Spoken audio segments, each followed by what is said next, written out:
You logged in to your favorite social media site yesterday.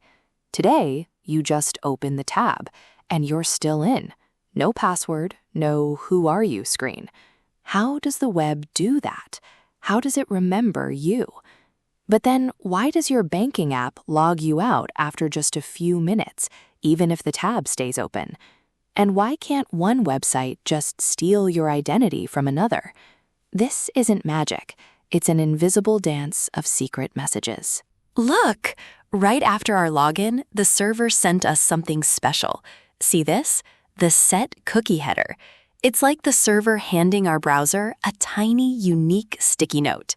Now, watch what happens next when we navigate to another page on the same site. Every single request, our browser automatically attaches that sticky note back to the server in the cookie header.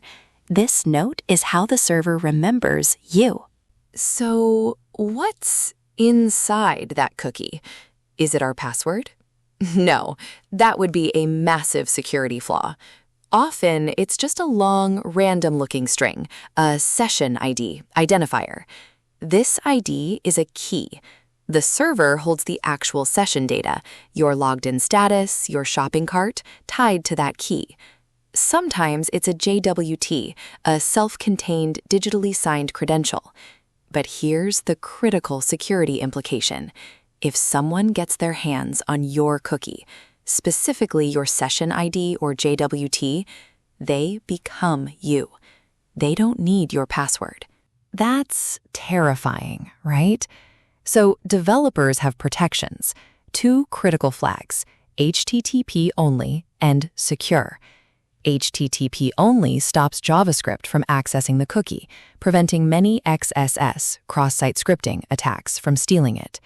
Secure ensures the cookie is only sent over HTTPS, Hypertext Transfer Protocol Secure, stopping eavesdroppers.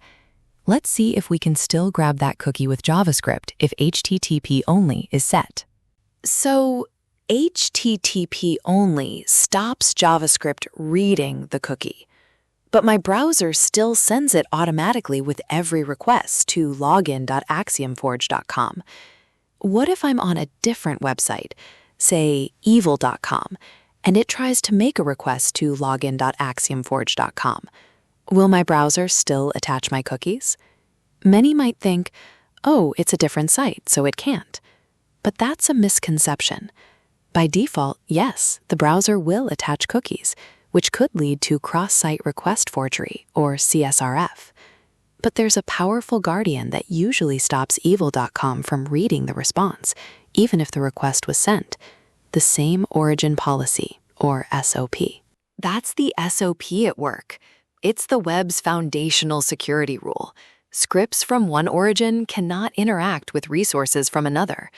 But what if app.local wants to share data with other app.local or a CDN? Enter CORS, Cross-Origin Resource Sharing. It's a controlled exception to SOP. The browser sends an origin header telling the server where the request came from. The server then decides via an access control allow origin header if it permits that origin. If not configured correctly, this can be a huge vulnerability. This is a critical security mistake. Access control allow origin star. A universal wildcard means any website can read your app.local data if you're logged in. And CORS isn't just about reading responses. It also governs custom HTTP headers. These aren't standard headers like cookie or user agent. They're bespoke messages like X API version or X debug mode. If your browser tries to send a custom header cross-origin, it usually triggers something called a pre-flight request. The browser first sends an options request to ask the server, hey, can I send this custom header from my origin? Only if the server says yes with its CORS headers does the actual request with your custom header go through. So from that tiny set cookie header to the invisible dance of origin and access control allow origin, and the explicit negotiation for custom headers, the modern web is a complex, layered system. It remembers you, it secures you, and it enables cross-site communication, all through these silent, invisible conversations in HTTP headers.